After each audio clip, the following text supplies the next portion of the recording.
personnel.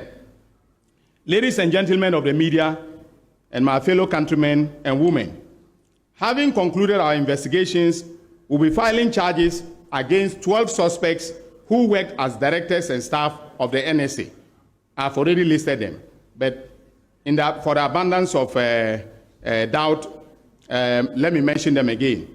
These are Mustapha Ussif, a former executive director; Osei Assibey Antwi, former director general; Gifty Oware-Mensah, former deputy executive director; Ohinijan, former deputy executive director for operations; Abraham Bismarck-Gezi, former internal auditor; Kweku Dechi Eje, an accounts officer; Idrisu Ibn Abubakar, former head of accounts; Stephen Kobina Jemfi, I've asked that he should be rearrested because we've discovered some new accounts that contain some deposits, and so he was picked up this morning. So he is currently he's undergoing further interrogation.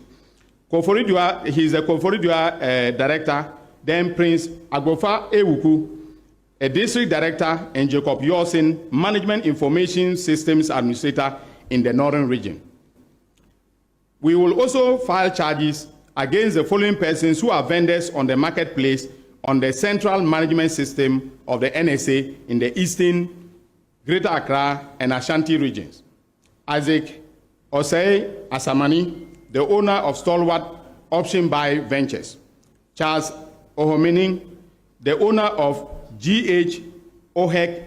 Ventures; Philomena Arthur, the owner of Brainwave Ventures; Rose Hamilton, the owner of Marine Ventures; Kweku Opare Agbofa, the owner of Franlisa Ventures; Solomon Jamina, the owner of Afarita Ventures; Haruna Mawulaya, the owner of Alfaida Enterprise; Sylvia Ntriwa Opare, the owner of Silsona Ventures; and then Peter Mensah, a legal practitioner and the husband of Gifty Oware-Mensah. We have made the decision to enter into non-prosecution agreements with some of the persons who were involved in this criminal enterprise, especially the vendors, and these have agreed to provide compelling testimonies as witnesses for the prosecution. In this regard, we have agreed not to disclose their names or their details at this press briefing as part of the NPA, that is a non-prosecution agreement, because this is going to inure to the efficiency of the prosecutions that will be mounted. And in every prosecutorial decision making, we have the discretion to take decisions that will inure to the benefit of the Republic.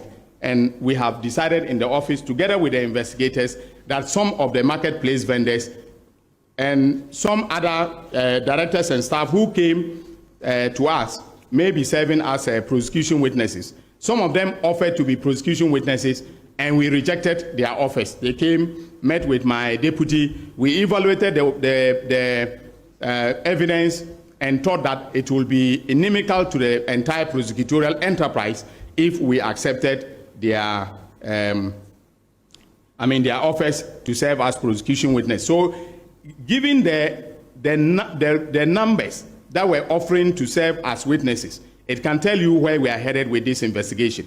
And when the trial starts, with this prosecution, when the trial starts, you'll get to know the evidence that we have meticulously gathered from February, when I took over the oral report and handed them over to NIB to the present. Having provided this factual background, our position is clear that these persons are reasonably suspected to have committed crimes and shall be charged accordingly with the following crimes: stealing, contrary to Section 1241 of the Criminal Offences Act 1960, Act 29. Conspiracy to steal, contrary to Sections 23(1) and 124(1) of the Criminal and Other Offences Act. Willfully causing financial loss to the state, contrary to Section 179A(3)(a) of the Criminal and Other Offences Act. Using public office for profit, contrary to Section 179CA of the Criminal and Other Offences Act. obtaining public property by false statements, contrary to Section 5 of the Public Property Protection Decree 1977, SMCD 140, money laundering, contrary to Section 1, subsection 2C of the Anti-Money Laundering Act 2020, Act 1044, and conspiracy to commit money laundering, contrary to Section 3 of the Anti-Money Laundering Act 2020, Act 1020. In conclusion, ladies and gentlemen, as part of the oral agenda, I have ordered that a comprehensive investigation of the assets of these persons be conducted.